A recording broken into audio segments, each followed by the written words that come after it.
Welcome to the Elevate Media Podcast with your host, Chris Anderson. In this show, Chris and his guests will share their knowledge and experience on how to go from zero to successful entrepreneur. They have built their businesses from scratch and are now ready to give back to those who are just starting. Let's get ready to learn, grow, and elevate our businesses. And now, your host, Chris Anderson. Welcome back to another recording of the Elevate Media Podcast. I am Chris Anderson, your host. And today we're going to be diving into the topic of being a higher achiever than we already are, how we can maybe avoid some burnout, live our best lives. And we're doing that by bringing on an elite success coach, certified elite success coach, I should say, author of multiple books. He speaks, he coaches, and he also takes care of your dental hygiene. So excited to have Dr. Eric Recker on the show today. Eric, welcome to the Elevate Media Podcast today. Chris, thanks for having me. I'm excited to be here. Absolutely. So 9 to 5, and I love this too. And I want to hit on this at the very beginning because a lot of people listening to the show, they're in a 9 to 5, they're trying to build something on the side. You've done that. You've built something successful, but you're also in a 9 to 5 still. You're a dentist, but you also have everything you're doing with Win the Now and your books and things like that. So, kind of what has that been like, having both sides to it, the dentistry, the 9 to 5 there, and then building your own successful business on the side? Well, it's been a journey, Chris, and I tell you, a lot of it has happened because I did almost walk away from my dental practice. Okay. Life was just too much, and I went through 3 pretty serious rounds of burnout, and I didn't know what I was going to do. I just knew that I needed to escape. And so what I thought I needed to do was just sell my practice and walk away. And I got to within about a month of doing that. And then some circumstances changed. My associate that was going to buy the practice from me was in a horrific car accident on a Monday morning on his way to work. And so all of a sudden, myself, who was completely torched, I was faced with being busier than I ever have been. As our 3 dentist practice all of a sudden became a 2 dentist practice, and there was no way out. And that's when I realized I was trying to go around this burnout thing. I was trying to engineer an easy escape from it. But all that stuff was going to follow me wherever I went. And what I really learned is burnout is one of those things, we got to smash through it. There's only one way, and that is directly through it. So that's kind of what got me started on this journey. The obstacle is the way kind of thing, right? Yes, absolutely. So you had these moments of like, how can I continue? Like, how am I getting through this? I'm worn out. I'm discouraged probably a little bit. I'm frustrated. All things that, people, myself included, when you're starting a business on its own is one thing, but when you're doing it with a 9 to 5 is a whole nother thing. How did you start to bust through that burnout kind of wall that was blocking you from living your best life? Yeah. So first I had to raise my hand and say, hey, I'm Eric. I'm burned out. I just had to say that. Yeah. Acknowledge it. What's so interesting is I find so many people are not willing to raise their hand for a number of reasons. Yeah. Why? I'm going to say, why is that? I think a lot of us are carrying around garbage from the past. That's what it was for me. I remember being a 3rd grader on the recess kickball field. And Chris, I know you're in Indiana. I'm from Iowa. And the recess kickball field in the early 80s, that was Mecca. That was it. Yeah. And I was told that I couldn't play. And I was told that I couldn't play because I wasn't good enough. Mm. Okay, you hear that one time, fine. You hear it over and over again. Yeah. You start to believe it. And so I stood on the side of that recess playground and I made a pact with myself in 3rd grade. So I was like 9 years old at the time. And I said, I am going to be so freaking good at everything that I ever do that no one is ever going to not pick me. Yeah. And I didn't even realize that I had said that or the implications until just a few years ago when I was still stuck in that old operating system. And I didn't need an update to my operating system. I needed a whole new operating system. I needed to change the way I think. So I think a lot of people, we don't understand what our past has done to us and how that has influenced us. And then we're worried that there is shame and guilt. And I think we're getting better at talking about mental health stuff. Yeah. But I still think we have a really long way to go. And that's why people aren't willing to raise their hand right away. Yeah, I think it's crazy to connect the dots of your past to where you are right now. And, I've had some ability and time to look back at my journey as well, kind of the same as yours, like those moments of not necessarily being said directly, hey, you're not good enough, but things being said that make you feel like you're not good enough. And those things over time, that starts to be what's in your head is you're not good enough, even though it wasn't directly said. And kind of, but then again, and then for me, like having to take another step back and be like, why did those people do that? Oh, they had their own past and story. Okay, maybe I can give a little bit of grace to them. And what happened, it doesn't make it right. But I can understand that they've come from something and now, okay, that's over. So how can I move forward and heal and kind of like what you're saying, bust through these walls to avoid burnout and to live your best life? So, what are some healing things people can start doing to once realize their past is maybe holding them back, but start to work through that? Yeah. I think it all starts with raising our hands. Yeah.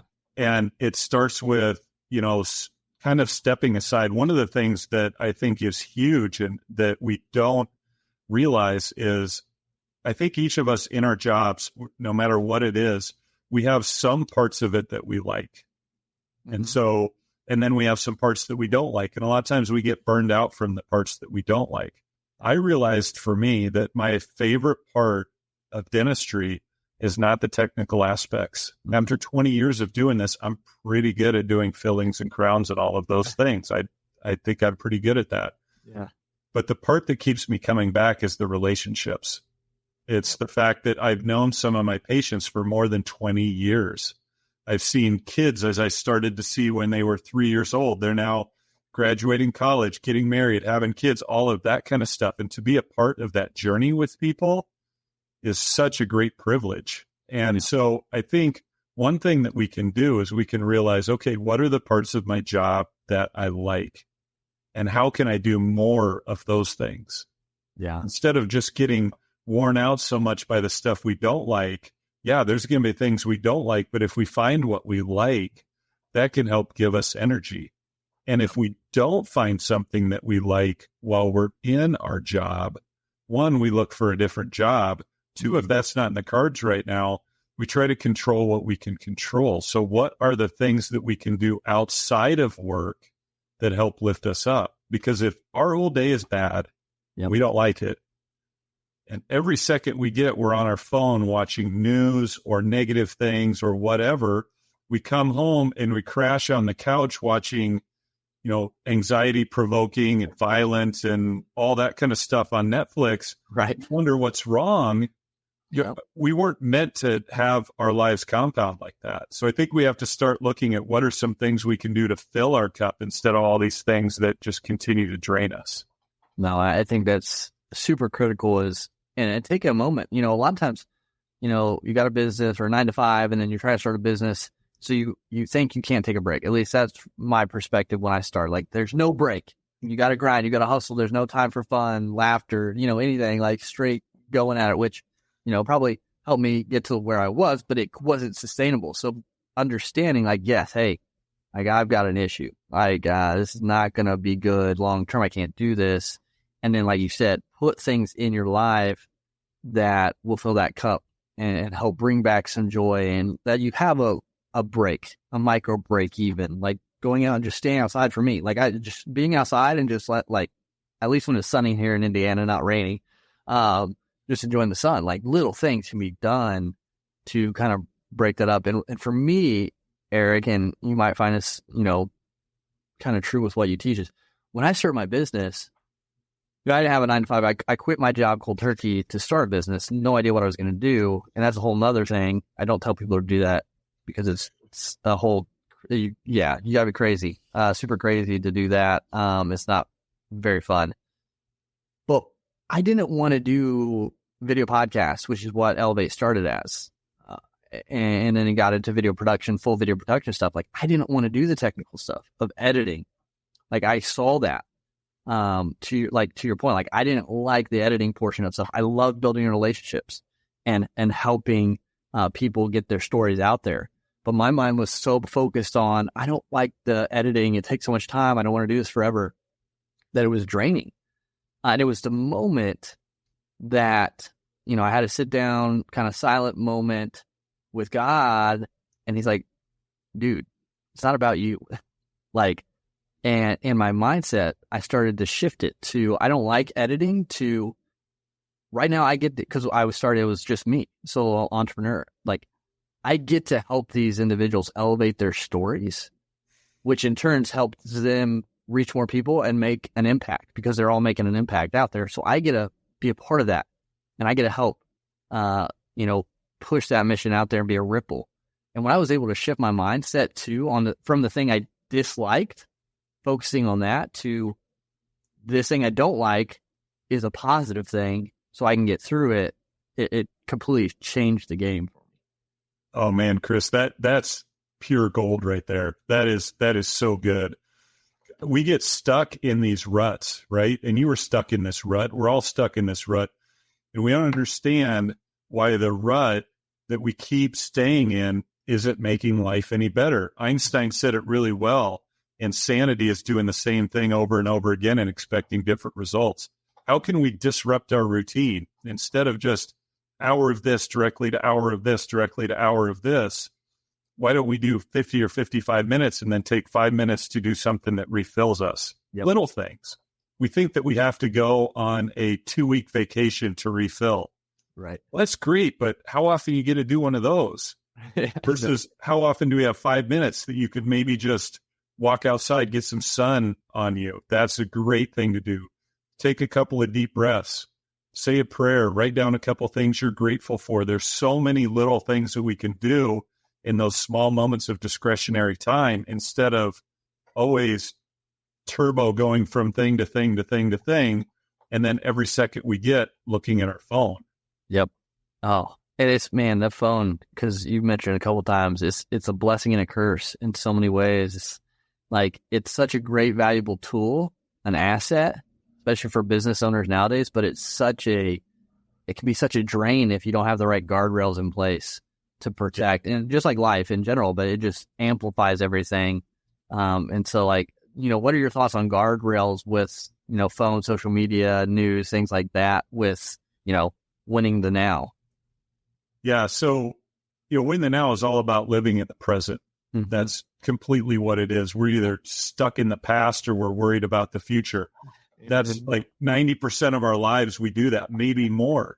We miss out on the one thing that's guaranteed, and that's right now. Yep. And the phones are the biggest presence killers that I've ever known about.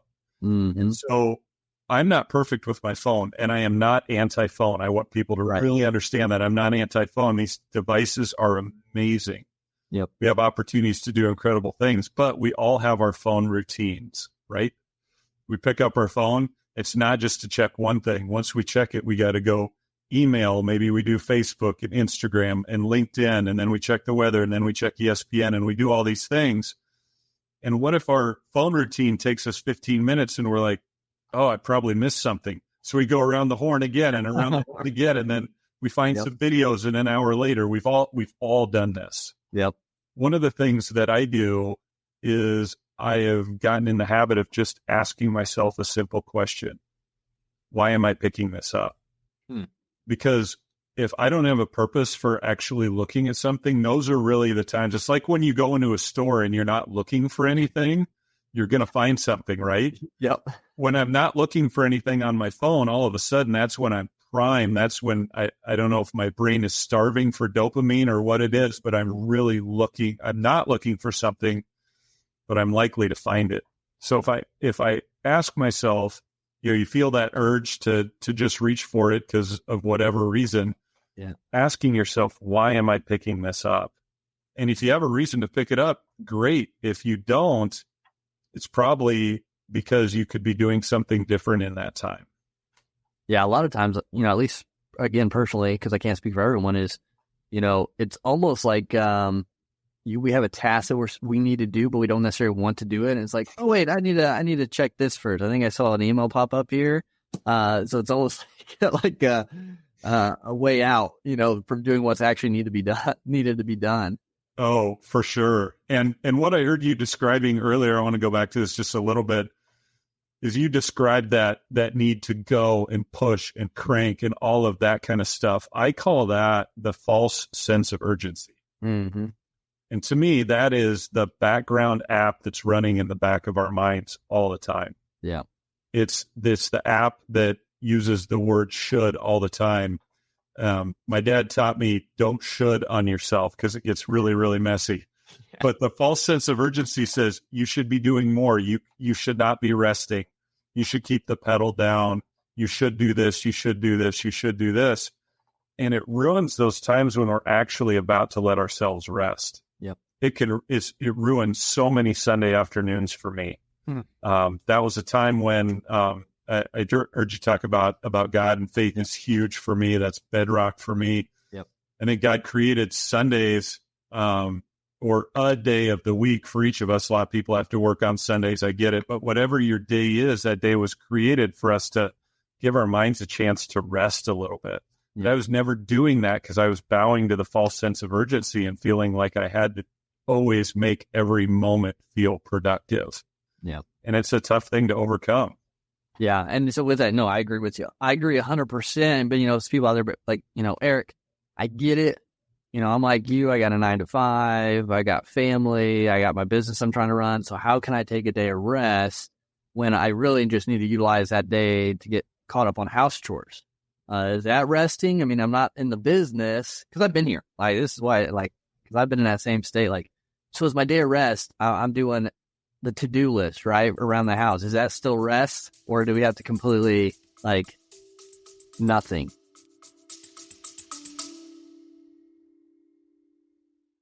You love listening to podcasts, but have you ever thought about starting your own podcast? Maybe you want to build a brand, grow your business, or are looking for an excuse to talk about your favorite hobby. Whatever your reason for making a podcast, Buzzsprout is the place to start. Since 2009, Buzzsprout has helped over 300,000 people launch their own podcasts. Buzzsprout walks you step by step through the whole process and will give you powerful tools to start, grow, and monetize your podcast. Ready to get started? Click the link in the show notes to get our free step-by-step guide to starting your podcast today.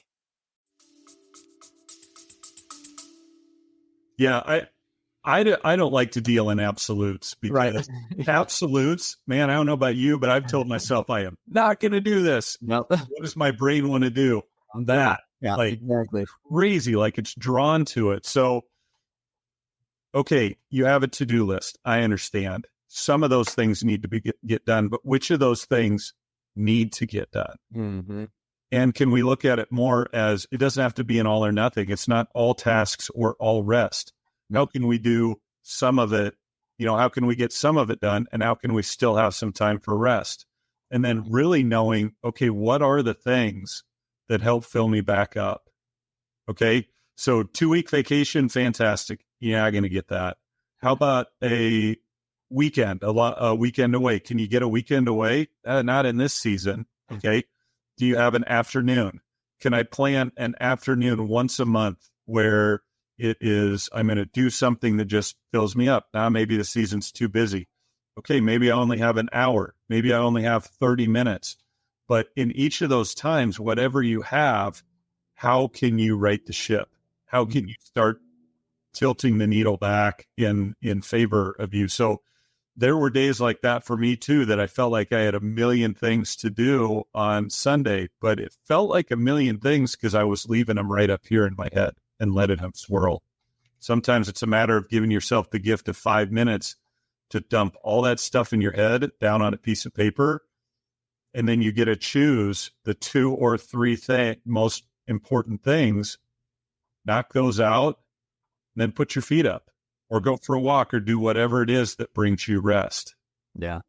And I think it goes to also knowing your priorities and what matters. So you have a business you're building, you have your job, you have your family. Let's just say most people listening to this are in this boat. And so for me, when I'm in the time of working on the business, it's like, so I have choices, what things to do, because there's shiny object syndrome. We get like, want to do all this stuff, but is that going to move the business forward? If I don't do this, is the business going to collapse? Or is it going to hurt my business? So like that helps you kind of prioritize the tasks. Like, yeah, I should probably reach out, make sure all my clients are happy. And is there anything else we can do for them and all that stuff? That's probably an important task to do. Is trying to implement something new right now beneficial? Probably not. Same with family. Like when it's family time, I get an email. Okay, right now my kids are almost 1 and just over 2.5 years old. So it's like I get an email and they're playing around and Everett, Daddy, come play, Daddy, play. And I'm like, well, I have an email. Like, is everything going to collapse if I don't answer this email right now? No, and I'll never get this moment back with the kids. So like that, those are conversations I have in my head. Like that's more important. Time with the kids and because you never get those moments back. It's like having that conversation, like, and asking the question, like, what is the priority? What's most important? And, if you don't do this in this moment, in this exact moment, will everything collapse? And a lot of times it's no. And so just things to think about when you have all this, you're trying to, have harmony with in your life. Yeah, that message could not be more timely for the situation that I'm in right now. So I'm in a season where I've been crazy ramped up. I have a book that's releasing in a couple of days. I have a big event that I'm hosting in conjunction with that. And so I have been using every minute that I have. And so my wife has been super gracious with me, but we had a conversation this last weekend. It's been too out of balance. It's been too out of balance. And so what we are going to be doing then next week, because we knew that we were both going to need a little time to decompress after that, we're going to go on a trip for a couple days. Awesome. And part of what we're going to do during that time is we are going to look at what success looks like for us in the next season of life. What does season mean? For us, we're going to try to plot out what the next 6 months looks like. Yep. What do we want to do? How can we engineer that to be what we want it to be? Yep. I mean, it's going to take a fair amount of planning. And sometimes one of the best gifts we can give to ourselves on a Sunday afternoon is we can take 30 minutes and we can get out however we plan our week. We can write, what are our big rocks for this week? What are our priorities? What needs to get done? And then what time blocks are we going to get those things done in? Because I know what you're talking about, Chris. And when my kids were younger and I had things that I felt like I needed to get done, the worst possible place that you can be is 1 foot with your family and 1 foot in your business. Because neither one of those, you're taking twice as long to do any of those things and you're doing them 10% as well as you can. Absolutely. And I found too, and like you've mentioned, there are seasons, and I've been through seasons, especially when I just started out, quit my job. I had to figure out how to, supplement the income through business with no background in business, no education in business. And so like there was a season where it was hustle. We didn't have kids at the time. My wife was a teacher, so she's not making much. So it was hustle. I had plenty of time. To hustle and get stuff done. And then there's a season when we have kids. It's like, okay, now things have to shift. Things have to be different, at least in my perspective, because family is super important to me. Make sure my kids know I'm there, even at that age, because it still impacts them.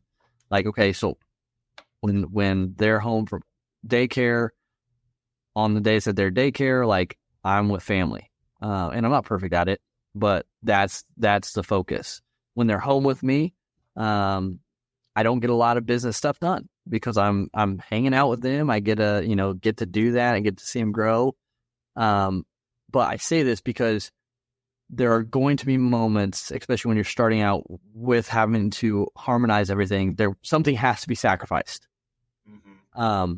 And that could be the rate at which your side hustle / business grows, because you can't put that much time into it.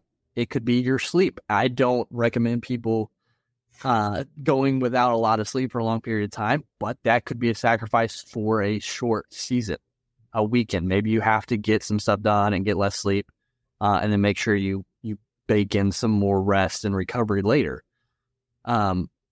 Maybe it's you don't go and hang out with your friends and watch the NCAA final basketball game until 11 o'clock because you want to spend more time with your wife because, whatever it is, like that's what I had to do.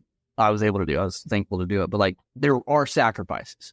Something will be sacrificed when you have big goals to build something and have this high achieving lifestyle. And some of those sacrifices are just old habits, and it's probably a good thing. But it's just something to think about when you're doing this. Like there will be something that has to be sacrificed, your old self. Yeah. Grow into someone new with a better mindset and things like that. So it's not always a negative connotation, but something has to be sacrificed for success. Yeah, 100%. And one of the things that I'm starting to talk with people about is just looking at our commitments. Mm-hmm. What are all the things that we're committed to? And not just external, but internal. So like a list, it might be all the things that we do for work. It might be the things we volunteer for if we coach our kids in something or if we're coaching other people in something. It might be a side hustle, all of that stuff. But it's also our hobbies, our habits, our the things we collect, the time we spend on our phone, watching streaming services, all of those kind of things. Just make a list of everything you're committed to. And I'm talking about sleep, brushing your teeth, making a list of the whole thing. And then looking at all of that and saying, which of those things that I'm doing are still serving my purpose? Yes.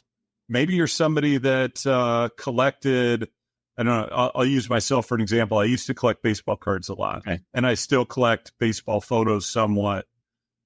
The amount of time that I used to spend looking at auctions and all of that kind of stuff, really, I told people that I was super busy in that season, but part of that was from friendly fire, right? So taking a look at all of those commitments and saying, if there are some of those things that don't serve the why for this season of my life, do they need to go? Is it time to set them on the shelf and maybe I pick them back up another time? We have all these things we're committed to, makes our head spin. We tell everybody that we're busy, but what are we actually busy doing? Mm-hmm. Yeah. And I think, again, it just goes back. And if people would actually, like myself, like if you would actually track everything we do in a day and the amount of time we spend doing it, like the phone does it. Like you can see how much screen time you've had. Most people, just like eating, you're going to be probably pretty shocked. Like people are like, I don't know why I'm gaining weight. But like, well, if you track the food, guarantee your calories are way up here compared to the amount you're burning. For sure. The lack of exercise you're doing. And it doesn't take a lot now with processed food. Like if you would track where your time goes, where your energy goes, you'd be probably pretty shocked at the beginning to realize how much time you truly have that you're just kind of wasting. Yeah. If you really want to make your head spin, get out just a good old piece of paper and write the days of the week across the top, write the hours of the day down on the side, and then track how you spend your time for a week. Yeah. Just do it. Don't do anything different. Just do it the way you do it. And then at the end of that week, take a look. And I bet you might realize that it's not a problem of not having enough time. Exactly. Yeah. Yep. Which is a tough one. Yeah, because you got to build the discipline. Discipline's the hardest thing because when you're not motivated, when you're not getting the results you want, you still have to do the right things and not get distracted. And that's where that discipline comes in to do what's needed and not get distracted. Yeah. And I think if we can have one thing that and it goes back to win the now, but it's whatever you're doing, do that. Yeah. If you're with your family, do that. If you're working on a specific project, don't do email, don't follow the rabbit holes, don't do that. Do that, and you'll be amazed at how fast you can get it done. If you can, I have a timer that I just spin it around to the amount of time that I need, put the phone on Do Not Disturb, and that is the time when I am focused on that project. And I'm not perfect at it, but when I do it, man, those are the times when I'll take a 10-minute break after that, go talk to my wife and be like, I just get 3 hours of work done in 45 minutes. Yeah. It's amazing. We are brilliant humans. We are high capacity humans. Our capacity to get crap done is unbelievable. But our capacity to get distracted is probably even higher. So if we can do that focused work, you don't need a whole day to work on a project a lot of times. Right. You need a couple undistracted hours. And boy, if it's one of those days that you're thinking, boy, I need to spend time with my family, it's okay if you spend a couple hours on your thing, because would it be better for you to spend 8 hours of distracted time or 4 hours of focused time? Absolutely. Yeah, I agree 100%. And if you give it a time frame and you can be not distracted, you will be super shocked how much you get done by doing things like that with a timer. My phone, I feel like people are always like, I can never get a hold of you. I go straight to voicemail because my phone's on do not disturb majority of the day because it is such a distraction. And, it's like, I'll get back to you when I have time, but those guardrails are huge in winning now and everything like this. And Eric, this has been phenomenal conversation. I truly have enjoyed this. I think there's so much that listeners can take away and start implementing in their lives. And so I'm appreciative of you being on and sharing today. But to kind of, close out, where can people connect with you, learn more about what you do, and just stay connected to learn more? Yeah, a couple of things. Home base for me is my website, just ericrecker.com. Hey, you're not alone with burnout. If you struggled with it, I have made a 5-day knockback burnout challenge that you can find on my website. It's just it's a way to raise your hand and say, hey, I just want to see if I can do some things to push back the hold that burnout has. That's one thing. You can get to everything from there. Another thing, I'm super excited about my new book that comes out. It's called That Damn Analogy, DAM. And it's all about how we are a dam, and all we are doing is controlling the flow of energy through our lives. We are really good at the outflow part. We get stuff done. We take care of what needs to be taken care of. What we're missing out on is how we take care of ourselves. Basically, it's a handbook for better living. It's a way to do that better. So that's available on Amazon. And I'm a hugely relational person. So if you want to have a conversation, get a hold of me through my website and let's talk. Awesome. Yeah, everyone listening, if this resonated with you, if you want to get connected with Eric, go get connected with him, utilize those tools, and just continue to learn to win the now and become that higher achiever. But Eric, again, thanks so much for being on the Elevate Media Podcast today. Thanks, Chris. It's been a great conversation. Thank you for listening to the Elevate Media Podcast. Don't forget to subscribe and leave a review. See you in the next episode.